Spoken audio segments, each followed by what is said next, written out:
Yan, ganito yung mga tipo namin na gustong puntahan.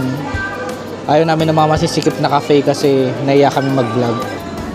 Topic ng culture shock video dito sa Ireland. Like, pwede rin, may chance din pala talaga na i-consider namin mag-retire na, mama. Ano pa lang siya, senior infant, and then more on playing pa rin talaga sila and physical activities as opposed to academic. Mga 70, mga matatanda, 60 plus, 70, naglalakad din sila talaga, which is very good talaga.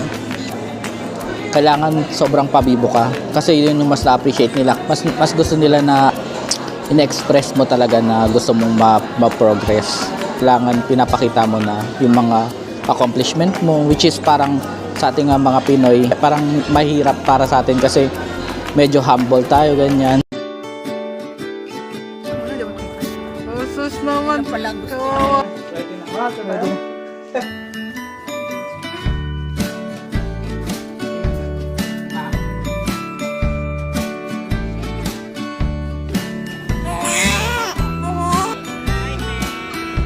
Like and subscribe.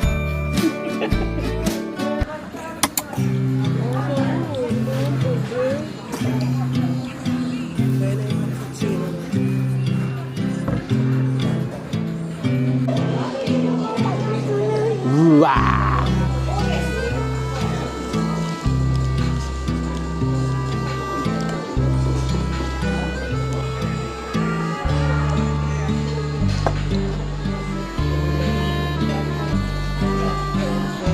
Apa na ba?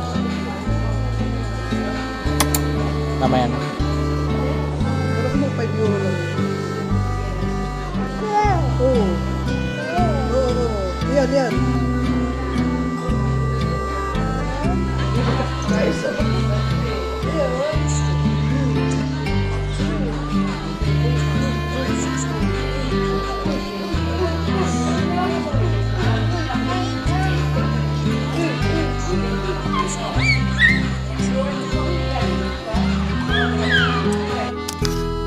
So hello guys, so today is January 24, 2026. Nandito lang tayo sa Bose Ryan. Magme-merienda lang tayo. Ang pakay lang namin dito sa city center ay mag-grocery. So before kami mag-grocery, mag-merienda muna kami. Yan. Meron na kaming club sandwich. Share na. Ay, matatapon yan. Don't put down, matatapon yan. And guys, kape muna tayo. Sorry sa buko. Hindi ba ako nagpapagupit? Ayun. Actually guys, ayun, napili namin tong Bose Ryan kasi perfect siya sa mga katulad naming introvert na vlogger. Maano siya, maluwang siya. Ayan. Yan, ganito yung mga tipo namin na gustong puntahan. Ayaw namin ng mga masisikip na cafe kasi naiya kami mag-vlog. Yun, so guys, may naisip namin mag-topic ng culture shock video dito sa Ireland. Like, kung ano yung mga na-observe namin regarding sa culture ng mga Irish or overall sa Ireland. Nasuggest na sa amin tong topic. So, si kay Lu, no? Yeah. Hi, shout out to Lu. Hindi na nanonood. Kaya ako nanonood ka pa, pero yun. Ngayon lang namin ulit na topic yung isang suggestion niya. So, yun. Yun, guys, naisip namin, parang na-observe lang namin yung mga senior dito. Sobrang na-appreciate talaga namin sila. Kasi, hindi lang sa dahil may kids kami. Kasi, yun, normally kasi pag pag nakasalubong, tas nakikita nila yung mga kids namin, sobrang natutuwa sila. Tas talaga nakipag-usap sila. So, yun. 'Di ba, ang dami na nating instances na na-observe 'yun. So sobrang na-appreciate namin yung mga senior dito. And then doon rin namin na-realize na okay din siguro, may chance din siguro talaga na i-consider namin na dito mag-retire. Kasi nga ang babait nila, no? Kung nakikita din na gusto rin namin makita yung sarili namin na pagtanda namin na pupunta na lang kami sa isang cafe, tapos hindi lang na kami dalawa ni Mama Kare, may mga friends din kami na senior na din, tapos magbabanding, ganun. Yun yung na parang possible na nakikita ko sa sarili namin ni Mama Kare. So, sobrang na-appreciate namin sila. Kaya favorite kong puntahan dito yung mga pinupuntahan din ng mga senior. Like merong isang cafe na maraming mga senior nagtutumpukan sila doon, nag-uusap-usap lang tungkol sa buhay, ganyan. Tapos yung sa recent vlog namin, para ang dami mga senior dun sa pub, dun sa Katie Dailies na mama. So yun, isa din yan sa talagang possible na kino-consider din namin na pwede rin, may chance din pala talaga na i-consider namin mag-retire na mama. Tapos yun nga, speaking nga dun sa sobrang na-appreciate nila si Leon sa si Penpen. Kasi may mga may kapitbahay din kayong matanda. Pag nakakasalubong namin, yun nakikipagtsikahan siya. So, ayun. Mahilig silang mag-appreciate ng mga kids. So, isang indication din na Irish people are generally good people, no? Yun yung sa side ng mga senior. Meron din naman kami na-observe sa mga youngsters dito. Lalong-lalo na yung mga siguro mga nasa around teenagers area, bracket. Kasi ayun, may mga bad observation din yung mga kapwa Pinoy namin dito na pagka may mga kumpulan na ganyan, kailangan mong umuiwas kasi possible na pwede ka magpagdiskitahan, no? So yun lang. Saka isa pang observation namin yung mga young girls dito. Kakaiba din yung nila. Yung mga pananamit nila sa kapag wear nila ng makeup. Minsan sobrang parang napapansin naman namin na maganda naman siya, bakit kailangan pa niyang pakapalan ng sobra yung kilay niya, or minsan nakita namin na nagpapatan sila na parang super kulay orange na sila, ayun. Iba yung beauty preference. Iba yung beauty preference lang siguro nila. So hindi ko naman sila dinidiscriminate. Parang observation lang. Kaya nga culture shock, 'di ba? Kasi sa mga Pilipino parang kakaiba siya, 'di ba? So yun lang, wag niyo ako iba. Yun lang yung na-observe namin. Yun yung mga... Describe ba kung ano itsura? Yung makakapal yung kilay? Ikaw na. Yun nga, makakapal yung kilay. Pati pilik mata. Tapos, pag nagsusuot sila sobrang... Kahit winter, kita yung pusod nila. Tapos, sobrang ikli din ng mga pananamit, no?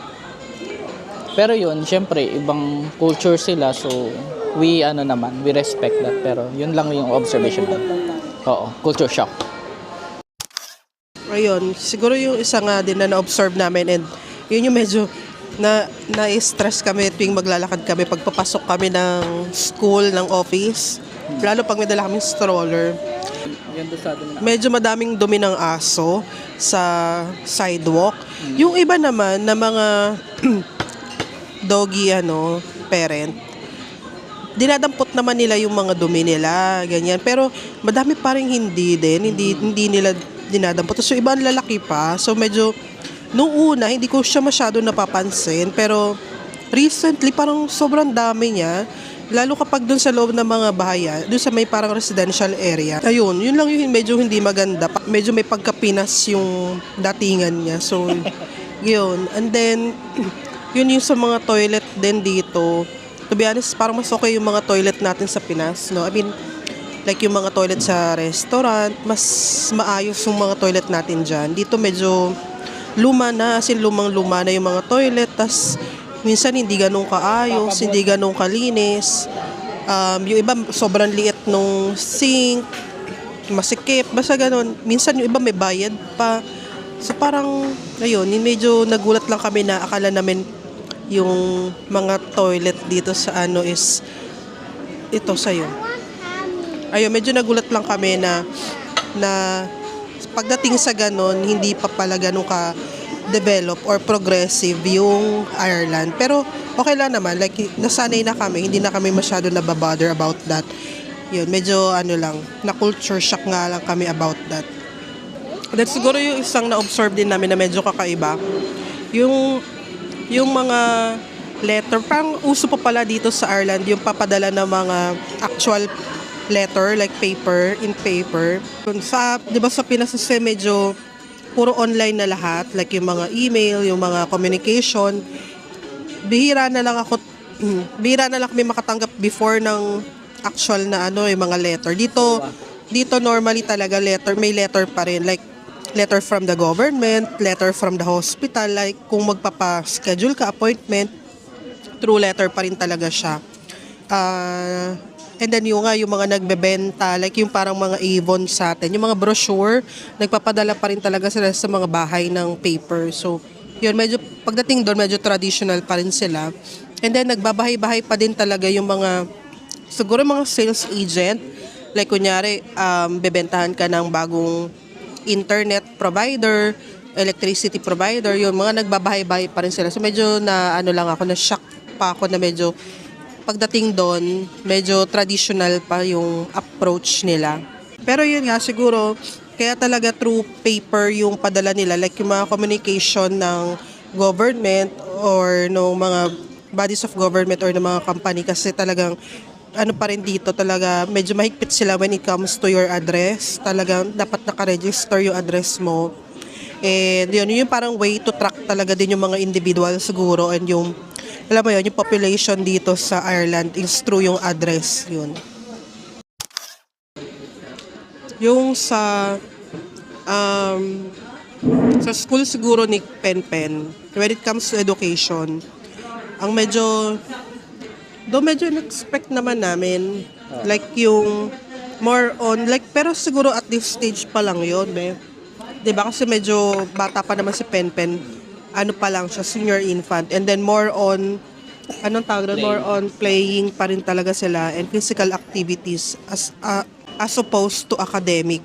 Unlike, I think, sa Pinas, di ba, no, kapag Kahit ganyang level. yung mga gantong level, depende sa Pinas, medyo academic na talaga yung inaaral, nagpa-practice na talaga, puro sulat, ganyan, basa. Sa kanila, hindi masyado.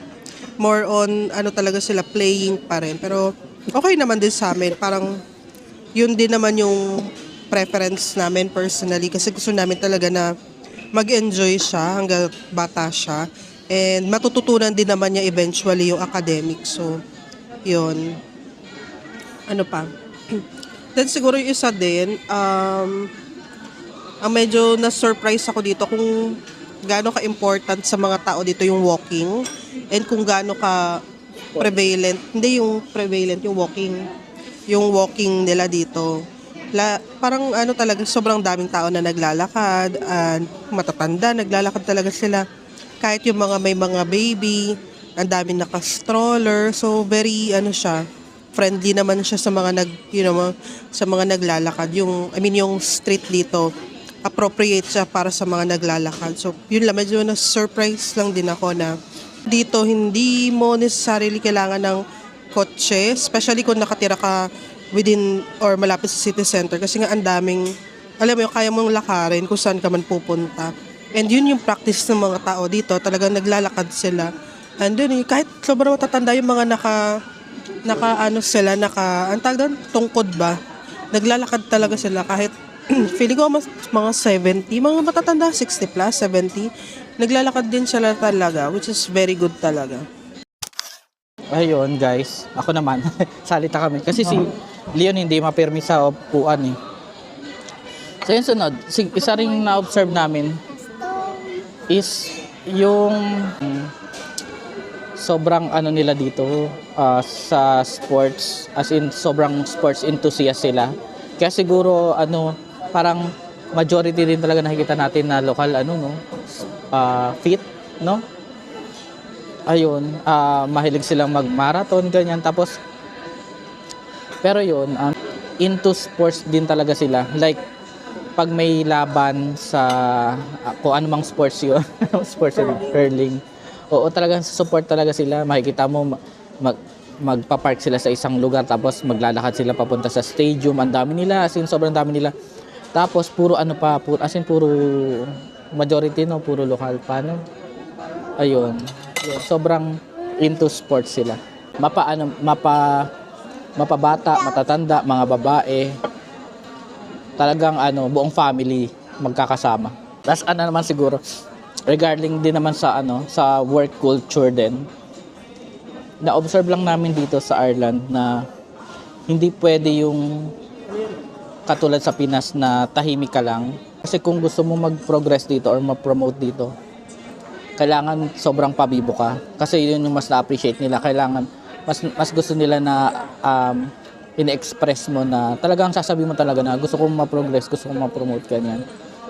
Doon ka pa lang nila parang i-assess for that.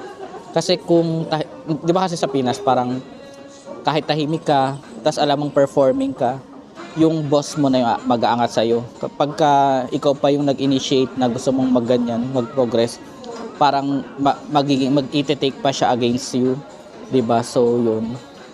Dito, hindi pwede yung ganun. So, kailangan, ina-express mo talaga na gusto mong ma-progress. Yun. So, saka kailangan bida-bida ka talaga. Kailangan pinapakita mo na yung mga accomplishment mo, which is parang sa ating mga Pinoy, hindi siya ganun. Parang mahirap para sa atin kasi medyo humble tayo, ganyan. Saka parang, ayun nga, mas nakikita natin na magiging mas parang mayabang ka pagka ganun yung ganung ipapakita mo. Pero dito parang normal lang siya. Yun yung nakikita ko isa sa big culture shock dito sa Ireland. Pero feeling ko hindi lang naman dito sa Ireland yun. Sa ibang lugar din, ibang bansa. So yun, kakaiba lang siya for us Filipinos. Ayun, yun ang siguro initially siguro ito yung part 1. Pag naisip pa pag may naisip pa kami, kakompile na lang namin. Pero yun, ang tingin nyo, yung mga nakatira na rin dito sa Ireland, lalo na yung mga matatagal, ano yung tingin nyo na mga culture shock nyo na observe nyo sa dito sa may matanda lumapit kay Leon. Di ba, sabi ko sa inyo. So yun guys, patapusin lang namin itong food and then papunta na kami din sa grocery. Ayun lang, ito lang yung Sabado namin. Chill lang. So yun, abangan nyo pala yung birthday celebration namin ni Leon. Kasi birthday niya actually kahapon. Tapat ngayon is pupunta kami ng Kilalo, mag-hotel kami. Kaso nagkasakit. Halos lahat kami ngayon na naman ulit may sakit. So pina-reschedule namin yung hotel sa February. So yun, abangan nyo guys. Yun lang. Pero dito na lang muna kami ngayon. Thank you sa pagsubaybay and please subscribe to our channel. Bye! Thank you! Didn't think I'd ever get this far. Didn't think I'd ever find the one. I never thought I'd heal from our